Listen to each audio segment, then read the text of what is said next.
পুরুলিয়ার বুকে আশ্চর্যজনক ঘটনা অবিশ্বাস্য হলেও সত্যি। 2 বছর আগে নলকূপ খনন করার পর থেকে আজ পর্যন্ত অনবরত বের হচ্ছে জলের তীব্রতা এতই প্রবল যে নলকূপটি সম্পূর্ণ করা যায়নি। আর এই দৃশ্য দেখতে কাতারে কাতারে মানুষের ভিড় লক্ষ্য করা যায়। ভরা গ্রীষ্মে একদিকে যখন জলকষ্টে ভুগছে পুরুলিয়ার গ্রাম থেকে শহরে, তখন খোলামুখ কল থেকে অপচয় হচ্ছে গ্যালন গ্যালন পানীয় জল। ঘটনাটি পুরুলিয়ার আরশার হেসলা গ্রাম পঞ্চায়েতের বারপাড়া গ্রামের।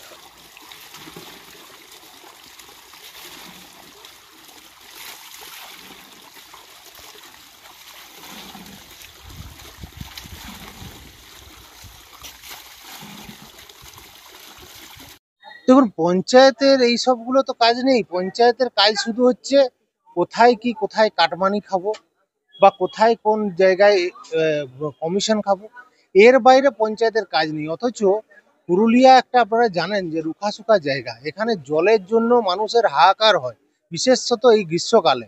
সেখানে আপনাদের মুখে যেটা শুনলাম যে জল পড়ে পড়ে নষ্ট হচ্ছে, মানে জল জলে যাচ্ছে যেটা বলে আর কি, এটা কিন্তু খুব দুর্ভাগ্যের বিষয়। সত্যিকারের মানুষের উন্নয়ন বলতে এদের কোনো কাজ নেই। আসল কাজ এদের শুধু হয়ে যাচ্ছে কি, শুধুমাত্র যে কিভাবে কাটমানি খাবো, কিভাবে কোথায় টাকা খাবো। কিন্তু এই যে একটা আদিবাসী অধ্যুষিত একটা গ্রাম, মানুষের কাছে যে জল পৌঁছে দিতে হবে, মিনিমাম পরিষেবা, যে মানুষের কাছে জল পৌঁছে দেওয়া, সেইটুকুটাও এই সরকার দিতে ব্যর্থ হচ্ছে। এবং এটা খুব দুর্ভাগ্যজনক ব্যাপার যে এইভাবে জল নষ্ট হচ্ছে। এখানে জলের সমস্যা ছিল। তারপরে এই নলকূপটা করার পর থেকে মানে আর কি বলবো, এটাকে করতে পারলো না, তাহলে জলটা সব সময় বেরোচ্ছে। কত বছর হলো এটা? এটা মোটামুটি 3 বছর। 3 বছর ধরে কি হচ্ছে? এইরকমভাবে 24 ঘন্টা লাগাতার এইরকমই। নল কেন বসায়নি এটা? পারলো না হয়তো।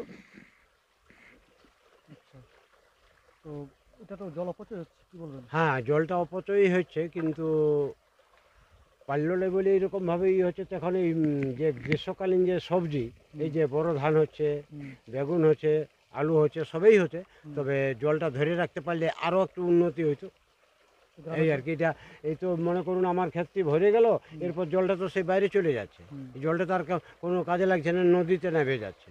আর তারপরে এই বর্ষার সময় সম্পূর্ণ জলটা বয়ে যায়। এই কি চাইছেন এখন আপনারা? এখন আমরা বলছি যাতে এটা স্টক করে রাখতে পারা যায়, সেটা হলে একটু ভালো হতো। কি নাম আপনার? বলরাম মাহাতো। দেখুন, এটা অবশ্যই মানে বলবো যে আমাদের দেখা উচিত বিষয়টা, যে জল যেখানে মানুষের জলের সবসময় প্রয়োজন, পুরুলিয়া জেলাতে, রুখাসুখা জেলাতে যেহেতু জলটা সবসময় চাই, সেখানে এইভাবে জলের অপচয় সেটা কখনো মেনে নেওয়া যায় না। আমি দেখে নিচ্ছি আর স্যার যিনি দায়িত্বে আছেন তার সাথে কথা বলে, এবং নিশ্চয়ই আমি এটার যেটা বলছেন যে জল যাতে অপচয় না হয়, কিভাবে জলটাকে ধরে রাখা যায় এবং কিভাবে নলকূপ যেটা বলছেন আপনি সেটা কিভাবে বসানো যায়, সেটা আমি অবশ্যই করে দেবো।